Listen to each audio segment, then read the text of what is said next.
গত জুমায় আমরা আশুরার দিনে করণীয় এবং ফজিলত সম্পর্কে আমরা আলোচনা করেছি। এই জুমায় ইনশাআল্লাহ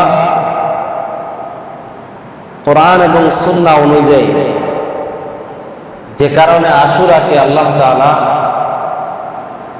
বা ইসলামী শরীয়তে আশুরার দিনটি স্মরণীয় হয়ে থাকবে, স্মরণীয় হয়ে আছে, কোরআন এবং সুন্নাহর আলোকে আমরা আলোচনা করার চেষ্টা করব।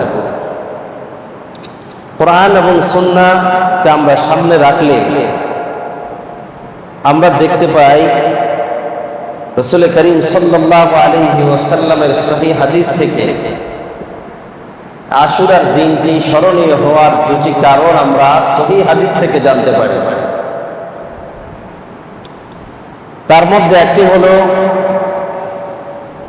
রাসূলুল্লাহ সাল্লাল্লাহু আলাইহি ওয়াসাল্লামের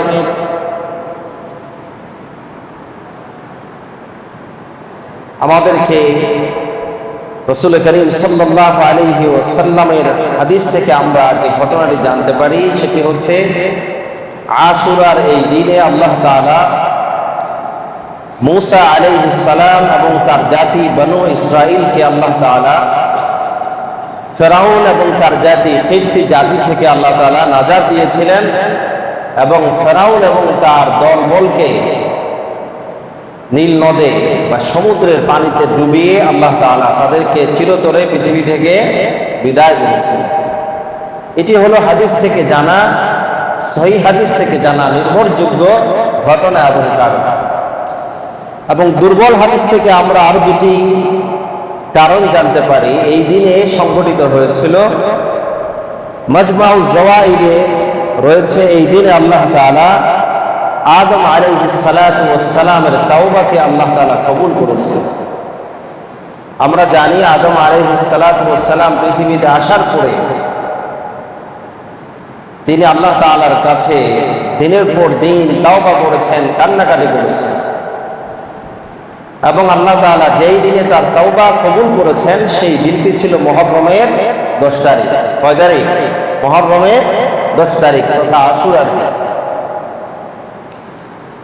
এবং মুসনাদ আহমদে দাইফ বর্ণনায়, দাইফ সনদে আরেকটি বর্ণনা রয়েছে, সেখান থেকে জানা যায় যে আল্লাহ রাব্বুল আলামিন হযরত নূহ আলাইহিস সালাতু ওয়াস সালামের জাতিকে মহাপ্লাবন থেকে যেই দিন রক্ষা করেছিলেন সেই দিনটিও ছিল আশুরার দিন। সেই দিনটিও কি ছিল?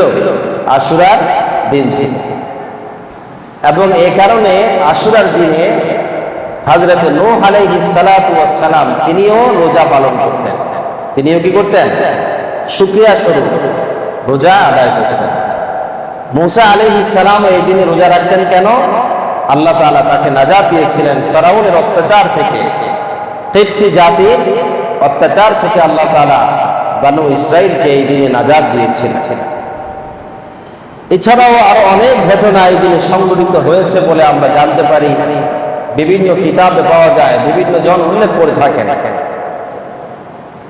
তবে মুহাক্কিক উলামায়ে কেরাম যেমন বলা হয়ে থাকে এই দিনে আসমান জমিন সৃষ্টি হয়েছে, লৌহ কলম সৃষ্টি হয়েছে এবং ইব্রাহিম আলাইহিস সালাতু ওয়াস সালাম অগ্নিকুণ্ড থেকে তিনি নাজাত পেয়েছিলেন এই দিনে।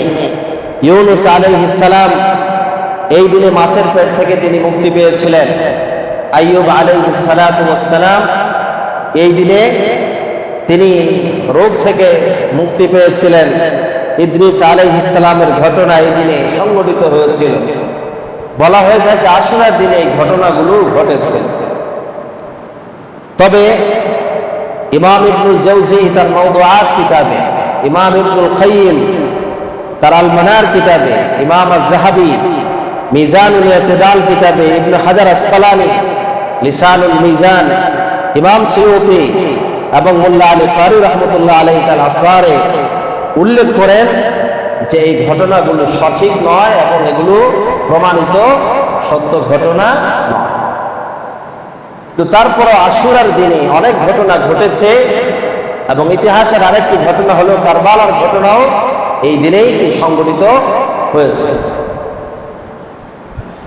যাই হোক, আশুরার দিন কোরআন থেকে পাওয়া রাসূলুল্লাহ সাল্লাল্লাহু আলাইহি ওয়াসাল্লামের বিশুদ্ধ ঘটনা থেকে, বিশুদ্ধ হাদিস থেকে আমরা যেটা জানতে পারি সেটা হলো এই দিন আল্লাহ তাআলা মুসা আলাইহিস সালামকে ফেরাউনের কবল থেকে নাজাত দিয়েছিলেন। আমরা আজকে এর আলোকে আমরা কিছু আলোচনা করার চেষ্টা করব যে আল্লাহ তাআলা কিভাবে ফেরাউনকে নাস্তানাবুদ করেছিলেন, পরাজিত করেছিলেন এবং হযরতে মুসা আলাইহিস সালাতু ওয়াস সালামকে বিজয় দান করেছিলেন। এবং কেনই বা কোরআনুল কারীমে আল্লাহ তাআলা প্রায় ২৭টি সূরা ৭৪টি বার আল্লাহ তাআলা কোরআনুল কারীমে ফিরআউন এবং মুসা আলাইহিস সালামের ঘটনা কি করেছেন, উল্লেখ করেছেন। ২৭টি সূরার মধ্যে কোরআনুল কারীমের ১১৪টি সূরার ২৭টি সূরার ভিতরেই ফিরআউনের কথা আল্লাহ তাআলা উল্লেখ করেছেন ৭৪টি জায়গায়। এবং কারণ হচ্ছে মুসা আলাইহিস সালাতু ওয়াস সালাম এবং এই ফিরআউনের ঘটনা ইতিহাসের ভিতরে উম্মতে মুহাম্মাদের জন্য অনেক অনেক শিক্ষা আল্লাহ তাআলা রেখে দিয়েছেন। কিয়ামত পর্যন্ত মুসলমানদের জন্য এই ঘটনার ভিতরে শিক্ষা রেখে দিয়েছেন আল্লাহ তাআলা। এই জন্য কোরআনুল কারীমের অসংখ্য জায়গায় আল্লাহ তাআলা মুসা এবং ফিরআউনের ঘটনা আল্লাহ তাআলা বর্ণনা করেছেন। আল্লাহ রাব্বুল আলামিন হযরত মুসা আলাইহিস সালাতু ওয়াস সালামকে পৃথিবীতে এমন একটি পরিস্থিতিতে পাঠিয়েছেন যে মুসা আলাইহিস সালামের শত্রুতা ফেরাউন করতে তার জন্মের পর থেকে শুরু হয় না, নবুয়তের পর থেকে শুরু হয় না, বরং জন্মের আগ থেকে মুসা আলাইহিস সালাম যেন পৃথিবীতে আসতে না পারে সেই জন্য জন্মের আগ থেকেই ষড়যন্ত্র শুরু হয়েছে। এবং আল্লাহ তাআলা সেখান থেকে তার জন্ম থেকেই সমস্ত ষড়যন্ত্রের জাল ভেদ করে মুসা আলাইহিস সালামকে পৃথিবীতে এনেছেন এবং অবশেষে মুসা আলাইহিস সালামকে বিজয়ী বেশে আল্লাহ তাআলা এই পৃথিবীতে প্রতিষ্ঠিত করেছেন। ফেরাউন এটি কোনো ব্যক্তির নাম নয়। ফেরাউন হচ্ছে মিশরের সম্রাটদের, তৎকালীন সম্রাটদের, রাজা যারা ছিল তাদের একটি উপাধি ছিল ফেরাউন, এবং মিশরীয় ভাষায় তাদেরকে ফারাও বলা হতো। এবং মুসা আলাইহিস সালাতু ওয়াস সালামের যুগে যে ফেরাউন ছিল তাকে দ্বিতীয় রামসিস বলা হয় এবং ইতিহাসে তার নাম বলা হয় ওয়ালিদ ইবনে মুসআব ইবনে রাইয়ান। অর্থাৎ ইউসুফ আলাইহিস সালামের যুগেও তিনি মিশরে জন্মগ্রহণ করেছেন, মিশরের শাসক হয়েছেন, তখনও ফেরাউন ছিল। এই মুসা আলাইহিস সালামের যুগে যে ফেরাউন ছিল তার বাবা ছিল ইউসুফ আলাইহিস সালামের যুগের শাসক রাইয়ান, আর মুসা আলাইহিস সালামের যুগে যে ফেরাউন ছিল তার নাম ছিল ওয়ালিদ। তার নাম ছিল কি? ওয়ালিদ। এই ফেরাউনকে আল্লাহ তাআলা দীর্ঘ হায়াত দিয়েছে। কেউ বলেন ৪০০ বছরের বেশি সে হায়াত পেয়েছে, কেউ বলেন ৪০০ বছর শুধু সে শাসন ক্ষমতায় অধিষ্ঠিত ছিল, হায়াত পেয়েছে ৬২০ বছর। যেটাই হোক, এই ফেরাউন দীর্ঘ হায়াত পেয়েছে। আল্লাহ তাআলা তাকে পৃথিবীতে যারা স্বৈর শাসক ছিল, অত্যাচারী শাসক ছিল, তাদের মধ্যে একজন ছিল এই ফেরাউন। এই ফেরাউন শাসন করতে করতে তার মধ্যে এমন একটি অহংকার, দাম্ভিকতা তৈরি হয়েছে, এক পর্যায়ে এসে সে নিজেকে খোদা দাবি করেছে এবং সবচেয়ে বড় খোদা নিজেকে প্রতিষ্ঠিত করার জন্য সমাজে সে এই ঘোষণা প্রচারিত করে দিয়েছে, আনা রাব্বুকুমুল আ'লা, আমি হচ্ছি সবচেয়ে বড় খোদা। এই যখন ফেরাউনের অবস্থা, শাসন যখন দীর্ঘায়িত হয়, ক্ষমতা যখন বেড়ে যায়, দাপট যখন বেড়ে যায়, তখন কেউ আর ক্ষমতা হারাতে চায়। ক্ষমতা এমন এক জিনিস, একদিনের জন্য পেলে সে এটাকে চিরজীবনের জন্য রাখতে চায়। এই অবস্থায় ফেরাউন হঠাৎ করে একদিন স্বপ্নে দেখলো মাদাইন থেকে একটি আগুন এসে প্রত্যেকটি ঘরে ঘরে প্রবেশ করলো এবং প্রত্যেকটি ঘরে ঘরে প্রবেশ করে প্রত্যেকটি জাতিগুলোকে জ্বালিয়ে দিয়েছে, ধ্বংস করে দিচ্ছে। ফেরাউন স্বপ্ন দেখার পরে তিনি পরের দিন যারা স্বপ্নের ব্যাখ্যাদাতা ছিল তাদেরকে ডাকলেন, স্বপ্নের ব্যাখ্যা জানতে চাইলেন।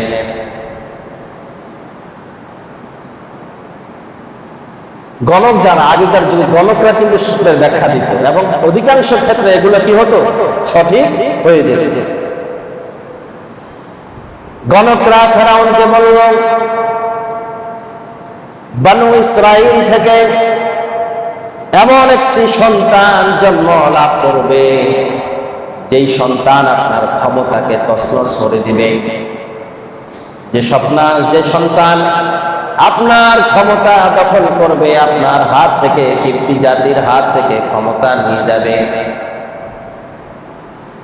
যখন ফেরাউনকে এই ব্যাখ্যা দেওয়া হলো, গণকরা যখন তাকে এই ব্যাখ্যা শোনালেন, ফেরাউন অহংকার বশত তিনি বললেন, আমার ক্ষমতা নেওয়া দূরের কথা, আজ থেকে আর বনু ইসরায়েলের একটি পুরুষ সন্তান জন্ম লাভ করতে দেওয়া যাবে না। জন্ম নেওয়া তো দূরের কথা, মূসা জন্ম গ্রহণ করবে দূরের কথা, আজ থেকে আমার ক্ষমতাকে দীর্ঘায়িত করার জন্যে বনু ইসরায়েল আর কোন সন্তান কি করা যাবে না, বাঁচতে দেওয়া যাবে না। শিশু হত্যা আজই হচ্ছে তা নয়, আজকে ফিলিস্তিনে সবচেয়ে বেশি হত্যা করা হচ্ছে শিশুদেরকে। ফেরাউনের হাতে অসংখ্য হাজার হাজার বনু ইসরায়েলের সন্তান নিহত হয়েছে। কি কারণে? ক্ষমতা টিকিয়ে রাখার জন্য। একজন মানুষের ক্ষমতা টিকিয়ে রাখার জন্য একটি জাতিকে ধ্বংস করে দেওয়া হচ্ছে।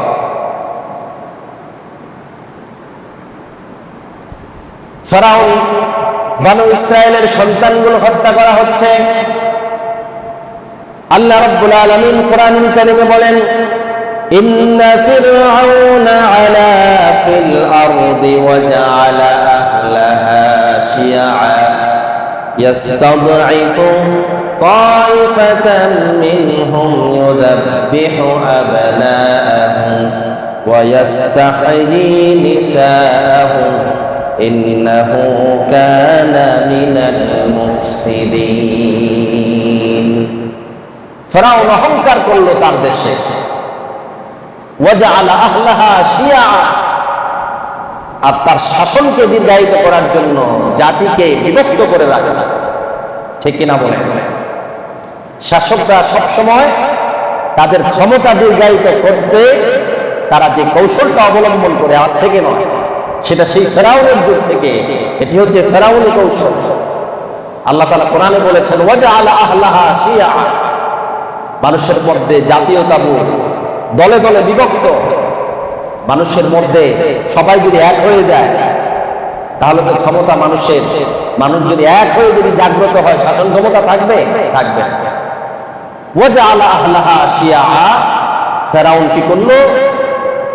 মানুষকে দুটি দলে বিভক্ত করে তাদের মধ্যে জাতীয়তাবোধ জাগ্রত করে, যে তোমরা হচ্ছে বনু ইসরায়েল, তোমরা হচ্ছে কিপ্তি, ওরা হচ্ছে বনু ইসরায়েল, ওরা তোমাদের প্রতিদ্বন্দ্বী। এক জাতির বিরুদ্ধে আরেক জাতিকে লেলিয়ে দিয়ে, এক দলের বিরুদ্ধে আরেক দলকে লেলিয়ে দিয়ে তাদের অন্য একটা দলকে দুর্বল করে রাখার চেষ্টা করলো ফেরাউন। আল্লাহ তাআলা বলেন, ইয়াস্তাদঈফু তাইফাতাম মিনহুম ওয়া ইউযাব্বিহু আবনাআহুম ওয়া ইয়াস্তাহয়ী নিসাআহুম। ফেরাউন কি করলো? ফেরাউন বনু ইসরায়েলের ছেলে সন্তানগুলোকে হত্যা করলো আর নারীগুলোকে বাঁচিয়ে রাখলো, মহিলাদেরকে বাঁচিয়ে রাখলো। আল্লাহ পাক বলেন, ইন্নাহু কানা মিনাল মুফসিদিন, সর্বোপরি সে একটি সন্ত্রাস, বিশৃঙ্খলা, নৈরাজ্য সৃষ্টি করে একটা ভীতির সমাজ সে সেখানে কায়েম করলো। কেউ মুখ খুলতে পারবে না, কেননা সে আনা রাব্বুকুমুল আলা, সে বড় খোদা, তার বিরুদ্ধে কোনো মুখ খোলা যাবে না। সঙ্গত হোক অসঙ্গত হোক, সে যা বলে তাই সবাইকে কি করতে হবে? মানতে হবে। এই যখন পরিস্থিতি, এই যখন অবস্থা, আল্লাহ তাআলা বলেন, তখন আমি চাই না ক্ষমতা দেওয়ার মালিককে আল্লাহ তাআলা, নেওয়ার মালিককে আল্লাহ তাআলা। তিনি সবচেয়ে দুর্বল জাতিকেও ক্ষমতা আনতে পারেন, আবার প্রচন্ড ক্ষমতাশীলকেও ক্ষমতা থেকে নামাতে পারেন।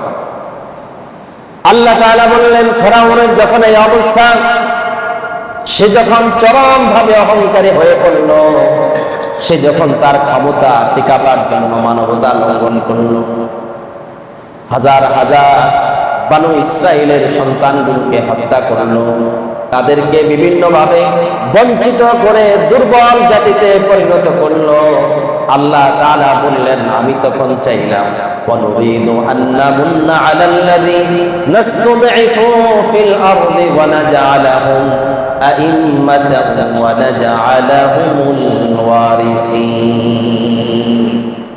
আমি আল্লাহ তখন চাইলাম আন্নামুন্না আলাল্লাযী নাসতুদঈফু ফিল আরদ, ওই মিশরে যাদেরকে দুর্বল করে রাখা হয়েছে, ওই দুর্বলদেরকে আমি অনুগ্রহ করতে চাইলাম। দয়া করতে চাইলেন কে? আল্লাহ তাআলা। আল্লাহ সবসময় দুর্বলদের প্রতি, মাজলুমদের পক্ষে থাকেন কে? আল্লাহ সুবহানাহু ওয়া তাআলা। আল্লাহ তাআলা বলেন, যাদেরকে দুর্বল করে রাখা হয়েছে আমি চাইলাম তাদের উপরে অনুগ্রহ করতে, দয়া করতে চাইলাম। আর আমি চাইলাম ওয়ানাজআলাহুম আইম্মাতাও ওয়া নাজআলাহুমুল ওয়ারিসিন। আমি চাইলাম ওই দুর্বল বানু ইসরাইল জাতিকে আবার নেতৃত্বের আসনে নিয়ে আসতে, তাদেরকে নেতা বানাতে চাইলাম। ওয়া নাজআলাহুমুল ওয়ারিসিন, আর মিশর সাম্রাজ্যের ভূমি এবং সম্পদের মালিক বানু ইসরাইলের হাতে দিতে চাইলাম। পরিকল্পনা কার? আল্লাহ তাআলা। আর আল্লাহ তাআলা বনু ইসরাইল জাতির হাতে আবার ক্ষমতা ফিরিয়ে দেওয়ার জন্য, উত্তরাধিকার ফিরিয়ে দেওয়ার জন্য আল্লাহ তাআলা মূসা আলাইহিস সালামের মাধ্যমে তার পরিকল্পনা বাস্তবায়ন করবেন। আর এটা জানতে পেরেছে ফেরাউন কিসের মাধ্যমে? স্বপ্নের মাধ্যমে। জানার পরে সে মূসা আলাইহিস সালামকে পৃথিবীতে আসতে দেবে না, কিন্তু সেই পরিস্থিতি আল্লাহ তাআলা মূসা আলাইহিস সালামকে পৃথিবীতে আনলেন এবং তার পরিবারেই তাকে, তার ঘরেই তাকে লালিত পালিত করলেন, তার খরচে তাকে বড় করলেন। ঠিক কিনা বলেন? এই ঘটনা আমরা সবাই জানি। আজকে সেই ঘটনা বর্ণনা করবো না, সেদিকে যাওয়ার সুযোগ নেই। আল্লাহ রাব্বুল আলামিন মূসা আলাইহিস সালাতু ওয়াস সালামের চরম বিরোধিতার মধ্যেও, ফেরাউনের চরম বিরোধিতার মধ্যেও মূসা আলাইহিস সালামকে পৃথিবীতে তিনি আনলেন এবং ফেরাউনের ঘরে লালিত পালিত করলে বড় করলেন। আল্লাহ রাব্বুল আলামিন এক এক করে ফেরাউনের সকল ষড়যন্ত্র ভেদ করে মূসা আলাইহিস সালামকে নবুয়ত দান করলেন। নবুয়ত দান করার পরে আল্লাহ তাআলা প্রথম আদেশ দিলেন হযরতে মূসা আলাইহিস সালামকে, ইযহাব ইলা ফিরআউনা ইন্নাহু তাগা। মূসা আলাইহিস সালাম তাকে মিশর থেকে বিতাড়িত করেছে ফেরাউন। একদিন তিনি দুপুরবেলা, মানুষ যখন ঘুমিয়ে যায়, মানুষ যখন অলস সময়, ঠিক কিনা বলেন, বিকালবেলা 2টার পরে খাবার, দুপুরের খাবার খাওয়ার পরে সমস্ত মানুষ একটা অলসতার মধ্যে নিমজ্জিত হয়ে যায়, ঠিক কিনা বলেন। দোকানপাট বন্ধ থাকে, মানুষগুলো ঘুম যায়, বিশ্রাম নেয়। এই অবস্থায় মূসা আলাইহিস সালাম বের হয়েছেন রাস্তায়। এ সময় দেখলেন একজন কিপ্তি আর একজন বনু ইসরাইলের দুজন ব্যক্তি ঝগড়া লেগেছে, প্রচন্ড ঝগড়া, একজন আরেকজনকে আঘাত করবে। মূসা আলাইহিস সালামকে দেখে বনু ইসরাইলের লোকটি তার কাছে সাহায্য চাইলেন। তিনি সাহায্য করতে গিয়ে ওই কিপ্তি জাতি, কিপ্তি যেই যুবকটি ছিল তাকে থাপ্পড় দিয়েছেন, আঘাত করেছেন, থাপ্পড় দিয়ে তাকে সরিয়ে দেওয়ার চেষ্টা করেছেন। হত্যা করা তার উদ্দেশ্য ছিল না। কিন্তু মুসা আলাইহিস সালামের এই থাপ্পড়ে যে সে মরে যাবে এটা তিনি জানতেন না, কিন্তু ঘটনা ঘটেছে, তার থাপ্পড়ে সে সেখানেই মরে গিয়েছে। মুসা আলাইহিস সালাম বললেন যে এটা তো আমার কাজ নয়, এটা কার কাজ? শয়তানের কাজ। সঙ্গে সঙ্গে আল্লাহ তাআলার কাছে তিনি ক্ষমা চাইলেন, তাওবা করলেন, ইস্তিগফার করলেন। পরের দিন আবার তিনি যখন একই সময় বের হলেন, আবার দেখলেন ওই লোকটি আবার ঝগড়া করছে, মুসা আলাইহিস সালামকে ডাকছে। মুসা আলাইহিস সালাম বললেন, গতকালকে তুমি একবার তোমার কারণে একটা লোক মারা গিয়েছে, আজকে আবার তুমি ডাকছো, আজকে তোমাকেই মারব। মুসা আলাইহিস সালাম যখন তার উপরে রাগ দেখালেন, বললেন যে তুমি কি এতক্ষণ এই মৃত্যু যে হয়েছে এই ঘটনা মুসা আলাইহিস সালাম আর বনু ইসরাইলের ওই লোক ছাড়া আর কেউ জানতো না? এই লোক ছাড়া আর কি এই ঘটনা, হত্যাকাণ্ডের ঘটনা কেউ জানতো না। মুসা আলাইহিস সালাম আজকে যখন বললেন যে তুমি প্রত্যেক দিনই কি ঝগড়া করো, যখন তাকে শাসাতে গেলেন বললেন তুমি কি গতকালকের ওই ব্যক্তির মতো আজকে আমাকেও হত্যা করতে চাও নাকি? এই কথা বলার পরে এই ঘটনা আবার আরেকজন শুনছে কিনা, আরেকজন তৃতীয় ব্যক্তি শোনার পরে সেই দৌড়ে গিয়ে ফেরাউনের দরবারে খবর দিল যে গতকালকে এখানে যে হত্যাকাণ্ড সংঘটিত হয়েছে সে আপনার পালক পুত্র মুসা এই হত্যাকাণ্ড ঘটিয়েছে। এই ঘটনা তখন জানাজানি হয়ে গেল। তারা সিদ্ধান্ত নিল মুসার বিরুদ্ধে কি করা যায়, পরামর্শ করলো যে মুসা আলাইহিস সালামকে হত্যা করা। তখন এক ব্যক্তি দূর থেকে এসে মুসা আলাইহিস সালামকে সংবাদ দিল, আপনি মিশর ছেড়ে পালিয়ে যান, না হলে তারা আপনাকে হত্যা করার ষড়যন্ত্র করবে। ষড়যন্ত্র সিদ্ধান্ত গ্রহণ করেছে। মুসা আলাইহিস সালাম মাদাইন চলে গেলেন। সেখানে যাওয়ার পরে শুআয়ব আলাইহিস সালাম তার মেয়েকে বিয়ে করলেন। ৮ বছর তিনি সেখানে খাটলেন। খাটার পরে ফেরার পথে আল্লাহ তাআলা মুসা আলাইহিস সালামকে নবুয়ত দিয়ে বললেন, ইযহাব ইলা ফিরআউনা ইন্নাহু তাগা। মুসা, এবার তোমার দায়িত্ব হচ্ছে যাও, যে ফেরাউন সীমালঙ্ঘন করেছে ওই ফেরাউনকে তুমি দ্বীনের দাওয়াত দাও, ইসলামের দাওয়াত দাও। মুসা আলাইহিস সালাম আল্লাহকে বললেন, রব্বুল আলামিন, আমার ভাইকে আমার সাথে তার কণ্ঠ বড় সুন্দর, সে ভালো কথা বলতে পারে, আমার মুখের জড়তার কারণে আমি কথা বুঝিয়ে বলতে পারি না, আমার ভাইকেও আপনি আমার সাথে সাহায্যকারী হিসাবে পাঠান। আল্লাহ তাআলা মুসা আলাইহিস সালামের ভাই হারুন আলাইহিস সালামকে নবুয়ত দিয়ে দুজনকেই বললেন, যাও মুসার কাছে আমার দাওয়াত দিয়ে পৌঁছে দাও, মুসার কাছে আমার দাওয়াত পৌঁছে দাও। দ্বন্দ্ব তো আগে থেকেই শুরু হয়েছে, দ্বন্দ্ব কি জন্মের আগ থেকেই শুরু। এবার যখন দাওয়াত দিতে গেলেন মুসা আলাইহিস সালাম, যখন তার কাছে দাওয়াত উপস্থাপন করলেন, তখন ফেরাউন বলল, তুমি তো সেই মুসা, যেই মুসাকে আমি লালন পালন করেছি, যে মুসাকে কি করেছি আমি লালন পালন করেছি। ফেরাউন তখন বলল যে এই তোমাদেরকে, তোমাদের ক্ষমতা কেড়ে নিতে চায়, তোমাদেরকে পরাজিত বানাতে চায়, তোমাদেরকে এই দেশ থেকে তাড়াতে চায়, অতএব তোমরা তার কি করো, তার প্রতিশোধ গ্রহণ করো। মুসা আলাইহিস সালামের দাওয়াত ফেরাউন প্রত্যাখ্যান করল। মুসা আলাইহিস সালামের দাওয়াত ফেরাউন কি করে নাই, গ্রহণ করে নাই, বরং তার সাথে তর্ক লিপ্ত হলো যে রব্বুল আলামিন কে। মুসা আলাইহিস সালাম বললেন, রব্বুল আলামিনের দাওয়াত দিলেন, রব্বুল আলামিন সে আবার কে? ওমা রব্বুল আলামিন, আমি তো জানি আমি সবচেয়ে বড় খোদা, তুমি আবার কোন রব্বুল আলামিনের কথা বলছো? তখন মুসা আলাইহিস সালাম বললেন, রব্বুল আলামিন হচ্ছে আমার এবং তোমার রব, শুধু তাই নয়, তোমার পূর্বপুরুষ যারা ছিল তাদের রব তিনি হচ্ছেন রব্বুল আলামিন। ফেরাউন তিরস্কার করে বলল, হামানকে ফেরাউন নির্দেশ দিল। হামান ছিল ফেরাউনের প্রধান উজির। হামানকে বলল, তুমি একটি বিশাল ভবন বানাও, আমি সেখানে উঠে দেখতে চাই মুসা যেই রবের কথা বলে সেই রবকে আমি উকি মেরে দেখতে চাই। নাউজুবিল্লাহ। কোরআনে আল্লাহ তাআলা এগুলো সব বলেছে, আমি কোরআনের আয়াতগুলো উল্লেখ করছি না, সময় লম্বা হয়ে যাবে। ফেরাউন মুসা কি করলো, ফেরাউন কি করলো, হামানকে বললো, মানে তিরস্কার করে, যে মুসা যে এই রবের কথা বলে, তুমি একটু বিশাল বড় প্রাসাদ বানাও, মিনার বানাও, আমি সেখানে উঠে উঠে উঁকি মেরে দেখতে চাই কোন রবের কথা মুসা আমাকে বলতে চায়। সম্মানিত ভাইরা আমার, আল্লাহ রাব্বুল আলামিন এই ফেরাউনকে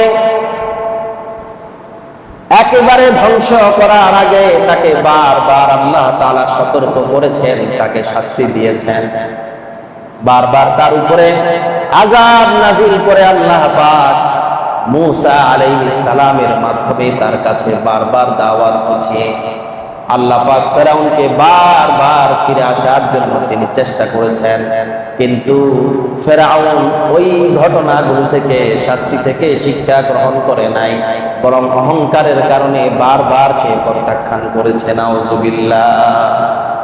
ক্ষমতায় যখন থাকে, দাপট যখন বেশি থাকে, তখন কোনো কিছুই তারা গ্রাহ্য করতে চায় না, ঠিক কিনা বলে? কোনো কিছু, কোনো পরিসংখ্যান, কোনো পূর্বাভাস, কোনো ভবিষ্যৎবাণী তাদের কর্ণকুহরে তারা নিতে চায় না। আল্লাহ রাব্বুল আলামিন এই ফেরাউনকে বিভিন্ন ভাবে তাকে শিক্ষা দেওয়ার জন্য চেষ্টা করলেন, এবং তার উপরে আল্লাহ তাআলা কোরআনুল কারীমে 5টি আযাব আল্লাহ তাআলা নাযিল করেছেন।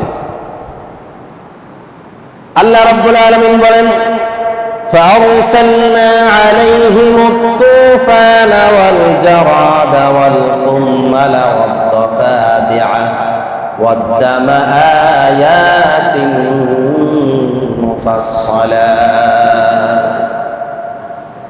আল্লাহ রাব্বুল আলামিন প্রথমে ফেরাউনের উপরে তাদেরকে দুর্ভিক্ষ দিলেন, ফল ফলাদি নষ্ট করে দিলেন, এতেও তারা সতর্ক হয় না। এরপরে সরাসরি আল্লাহ তাআলা 5টি আযাব তাদেরকে তার উপরে নাযিল করলেন। ফারসালনা আলাইহিমুত তুফান, প্রথমে তাদের উপরে তুফান আসে, ভয়ঙ্কর তুফান লন্ডভন্ড করে দিল তাদেরকে, যাতে করে তারা সেখান থেকে ফিরে আসে, বুঝে ঈমান গ্রহণ করে, কিন্তু সে ঈমান আনে না। ফেরাউন জানে তার কোনো ক্ষমতা নাই। ফেরাউন জানে কি তার যে ক্ষমতা নাই, ক্ষমতা সব যে আল্লাহর, এটা ফেরাউন জানে, কিন্তু সে প্রকাশ করে না। যে কোনো শাসক তার দুর্বলতা কখনো কি জনগণের সামনে প্রকাশ করবে না। প্রচন্ড তুফান যখন শুরু হয়ে যায়, আযাব যখন আসে, ফেরাউন গোপনে গোপনে রাত্রিবেলা আল্লাহ রাব্বুল আলামিনের কাছে কান্নাকাটি করে, রব আমি তো জানি আমার কোনো ক্ষমতা নাই, তুমি সবচেয়ে বড় রব। ও মুসার খোদা, মানুষ যখন আমাকে সর্ব বড় রব বলে দাবি করে, রব্বুকুমুল আলা বলে, আমার কাছে বড় ভালো লাগে, ক্ষমতা আমি ধরে রাখতে চাই। আল্লাহ তুমি আমাকে সাহায্য করো, বিনিময়ে জাহান্নাম দাও, তাতে আমার কোনো অসুবিধা নাই।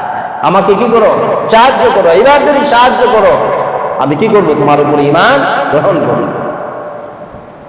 রাত্রিবেলা কান্নাকাটি করে, আল্লাহর সাথে চুক্তি করে, আল্লাহ রাব্বুল আলামিন তাদেরকে ওই রাত্রিবেলার কান্নাকাটির কারণে আল্লাহ পাক যখন তাদের থেকে আযাবটা যখন নিয়ে যায়, আযাব নিয়ে যাওয়ার পরে আবার তারা অহংকার করে, আবার তারা আল্লাহর পক্ষ থেকে তারা মুখগুলো ফিরিয়ে নেয়। যখনই শাস্তি আসে সবাই যায় সরকারের কাছে, ঠিক কিনা বলে? যে কোনো বিপদে মানুষ কার কাছে? সব দাবি কার কাছে? সরকারের কাছে। ফেরাউনের কীর্তি জাতীয় যখনই কোনো বিপদ আসতো ফেরাউনের কাছে যেত, আর ফেরাউন জানে তার কোনো ক্ষমতা নাই, সে যেত কার কাছে? আল্লাহ তাআলার কাছে। যখন এটা চলে যেত তখন অহংকার করতে, দেখছো আমি কিভাবে এটাকে নিয়ন্ত্রণ করলাম, কিভাবে মোকাবেলা করলাম, আমাদের পূর্ব প্রস্তুতি খুব ভালো ছিল, ঠিক কিনা বলে? তখন তার ক্রেডিট সে নিজে নিত, সম্পূর্ণ ক্রেডিট নিজে গ্রহণ করত। তাফসীরের মধ্যে এসেছে এই 5টা আযাবের প্রত্যেকটা আযাব সবটা ব্যাপী ছিল, একটা আযাবের পরে আরেকটা আযাব আসার মধ্যে 2 মাস পার্থক্য ছিল। ফারসালনা আলাইহিমুত তুফান, প্রথমে তুফান আসে, তারপরে ওয়াল জারাদা, তারপরে আল্লাহ তাআলা তাদের উপরে পঙ্গপাল নাজিল করলেন। পঙ্গপাল এসে তাদের ক্ষেত খামার ফল ফলাদি সবকিছু ধ্বংস করে দিত। মানুষগুলো নাজেহাল হয়ে আবার ফেরাউনের কাছে, ফেরাউন রবের কাছে। আবার যখন সপ্তাহব্যাপী এই আল্লাহ তাআলার আযাব গজব, কিন্তু সবচেয়ে বড় মজার ব্যাপার হচ্ছে এই আযাব গজব সবগুলো কিপ্তি জাতির উপরে পড়তো। বনু ইসরাইল এই আযাব তাদের উপরে কি কোনো স্পর্শ করতো না। তাদের চোখের সামনে তারা দেখতে পায় যে বনু ইসরাইলের উপরে এই আযাব আসে না, তাদের উপরে আসে, তারপরেও তারা এর থেকে শিক্ষা গ্রহণ করে না। আবার যখন আযাব চলে যায়, আল্লাহ তাআলা নতুন আরেকটি আযাব দিলেন, সব কিছুতে ব্যাঙ তারা দেখতে পায়। খাবারের পাত্রের মধ্যে ব্যাঙ, বিছানায় ঘুমাতে যায় সেখানেও ব্যাঙ, সব জায়গায় ব্যাঙ, ব্যাঙে ভরা। তারা অতিষ্ঠ হয়ে আবার ফেরাউনের কাছে যায়।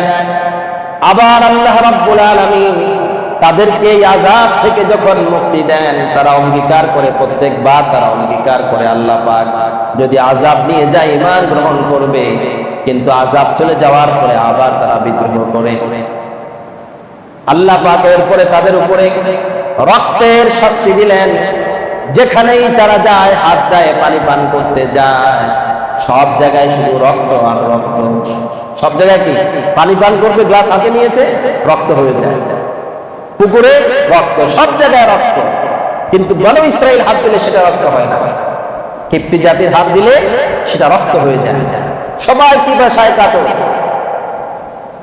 সবাই আবার ফেরাউনকে ধরল। ফেরাউন আবার আল্লাহর কাছে কান্নাকাটি করল। সকালবেলা মুসা আলাইহিস সালামকে বলে, তুমি তোমার রবকে সুপারিশ করো। মুসা আলাইহিস সালাম অঙ্গীকার করে আযাব গেলে ঈমান আনবে, অঙ্গীকার করে। সব করার পরে আযাব যখন চলে যায়, আবার সে আগের মতো ফিরে যায়। এইভাবে আল্লাহ তাআলা তাদের উপরে 5টি আযাব নাযিল করার পরেও তারা যখন ঈমান গ্রহণ করে নেয়, আল্লাহ তাআলা তাদের উপরে চরমভাবে প্লেগ, মহামারী এবার নাযিল করলেন। এই মহামারীতে 70,000 ব্যক্তি তারা নিহত হলো, তারপরেও তারা কি ফিরে আসলো না। এবং তারা যে বনু ইসরাইলের উপরে যে মুসা আলাইহিস সালাম এবং তার জাতির উপরে অত্যাচার করেছে, তাদেরকে এই দেশ ত্যাগ করারও তারা কি দেয় না, সুযোগ দেয় না। আর প্রত্যেকবার আযাব আসলে মুসা আলাইহিস সালাম অঙ্গীকার করেছে, এইবার যদি তোমরা নাজাত পাও, অন্তত আমাদেরকে এই দেশ থেকে ত্যাগ করার কি দিতে হবে, সুযোগ দিতে হবে। কিন্তু প্রত্যেকবার ওই হামানের পরামর্শ, যে তাদেরকে তো বঞ্চিত করতে করতে তারা এখন তাদেরকে দিয়ে সমাজের যত নিচু কাজ, এই বনু ইসরাইলকে দিয়ে তারা করাতো। সর্বশেষ তারা রাজি হলো যে বনু ইসরাইলকে চলে যাওয়ার সুযোগ তারা দিবে। হযরত মুসা আলাইহিস সালাতু ওয়াস সালাম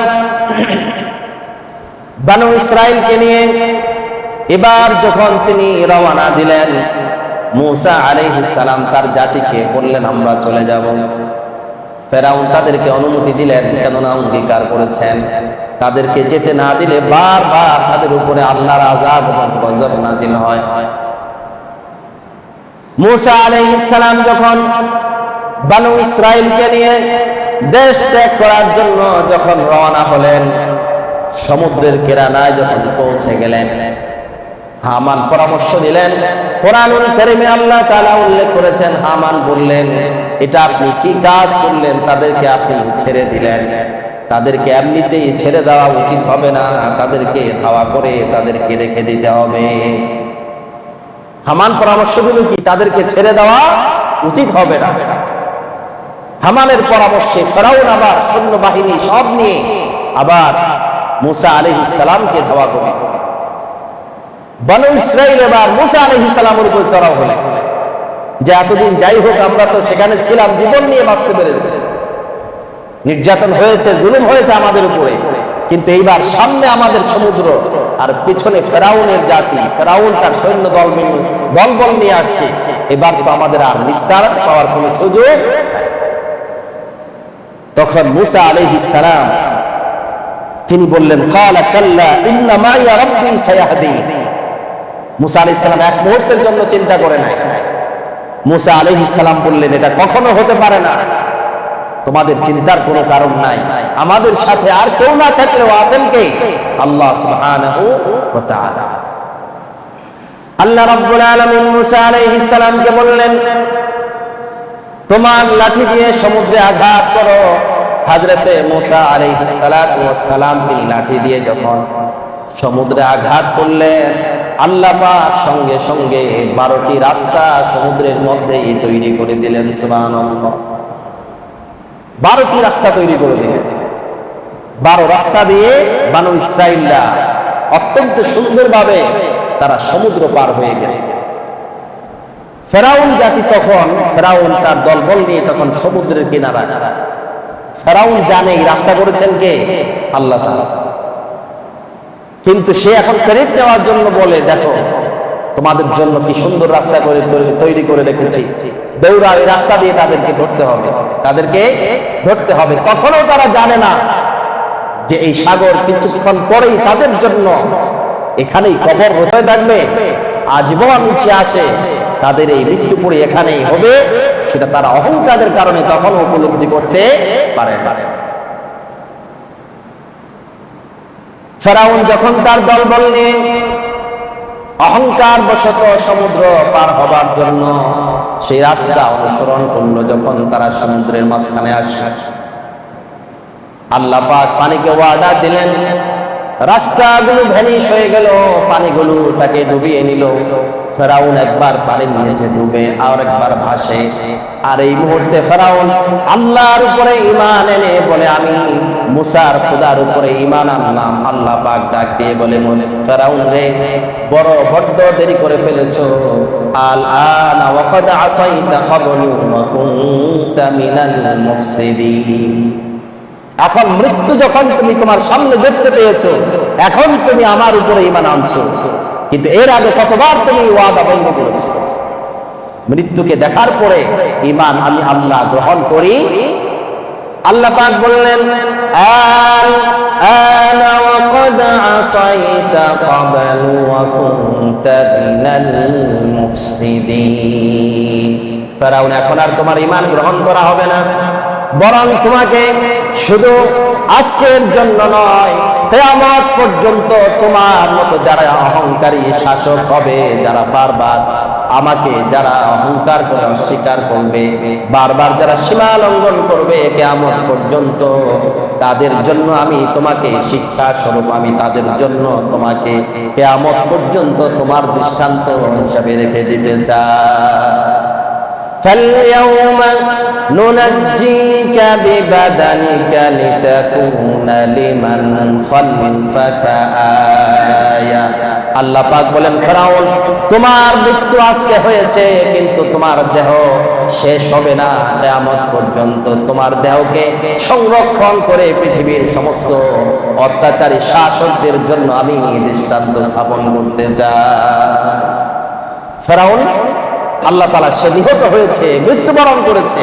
আল্লাহ তাআলা ওয়াদা করেছেন, তোমাকে আমি কি করব? কিয়ামত পর্যন্ত তোমাকে আমি সংরক্ষণ করব এবং পৃথিবীর জমিনে তুমি থাকবে সমস্ত অত্যাচারী শাসকদের শিক্ষা হয়ে। তারা যেন এখান থেকে কিছু কি করতে পারে, শিক্ষা নিতে পারে। সেই ফেরাউনের লাশ বহু বছর পরে সেটা আবার কি হয়, আবিষ্কৃত হয়। আবার আজও পর্যন্ত সেটা মিশরের জাদুঘরে এটা এখনো কি আছে, সংরক্ষিত আছে। সম্মানিত ভাইয়েরা আমার, আল্লাহ রাব্বুল আলামিন এইভাবে ফেরাউনকে কিয়ামত পর্যন্ত অত্যাচারী শাসকদের জন্য কি বানালেন, দৃষ্টান্ত বানালেন। আর এই ঘটনাকে কিয়ামত পর্যন্ত যারা আল্লাহ রাব্বুল আলামিনের দ্বীন প্রতিষ্ঠার জন্য দিনের উপর অটল এবং অবিচল থাকবে, তাদের জন্য শিক্ষা দিলেন যে বনু ইসরাঈল যে জাতি নিষ্পেষিত, বছরের পর বছর ধরে 400 বছর ফেরাউন তাদের উপর অত্যাচার করেছে, তারপরেও তাদেরকে নাজাত দিয়েছেন, বিজয় দান করেছেন কে? আল্লাহ সুবহানাহু ওয়া তাআলা। এই জন্য এখান থেকে শিক্ষা দুর্বলদের, ঈমানদারদের। সম্মানিত ভাইরা আমার, এজন্য আল্লাহ রাব্বুল আলামিন বলেন, ওয়ালা তাহিনু ওয়ালা তাহজানু ওয়া আনতুমুল আ'লাউনা ইন কুনতুম মুমিনিন। আল্লাহ পাক বলেন লা তাহিনু, হীনবল হয়ো না, মন ভাঙা হয়ো না, নিরাশ হয়ে যেও না, আর চিন্তার কোনো কারণ নাই। তোমরাই হবা বিজয়ী, তোমরাই হবা বিজয়ী যদি তোমরা আল্লাহর উপরে প্রকৃত ঈমান আনতে পারো। সুবহানাল্লাহ। ইন কুনতুম মুমিনিন, তোমাদের দায়িত্ব হচ্ছে প্রকৃত ঈমানদার হয়ে যাও, মুমিন হয়ে যাও, ঈমানকে খাঁটি করো। তোমাদেরকে বিজয় দান করবেন কে? আল্লাহ সুবহানাহু ওয়া তাআলা। সম্মানিত ভাইরা আমার, আজ যে মুসলমানরা নির্যাতিত, নিপীড়িত, বুঝতে হবে আমাদের ঈমানের দুর্বলতা আছে, ঠিক কিনা বলেন? আমরা যদি আল্লাহর উপরে সেই রকম ঈমান আনতে পারি, আল্লাহ আজও পর্যন্ত সেই বানু ইসরাইলের মতো আমাদেরকেও বিজয় দান করবেন। আল্লাহ তাআলা আমাদেরকে শিক্ষা নেওয়া তৌফিক দান করে, সকলে বলুন আমিন। এবং আগামী মঙ্গলবার, বুধবার আশুরার রোজা পালন করা তৌফিক দান করুক। ওয়া আখিরু দাওয়ানা আলহামদুলিল্লাহ। ফেরাউন আল্লাহর উপরে ঈমান এনে বলে আমি মুসার খোদার উপরে ঈমান আনলাম। আল্লাহ পাক ডাক দিয়ে বলে ফেরাউন রে, বড্ড দেরি করে ফেলেছো। আল আনা ওয়া ক্বাদ আসাইতা ক্বাবলু ওয়া কুনতা মিনাল মুফসিদিন।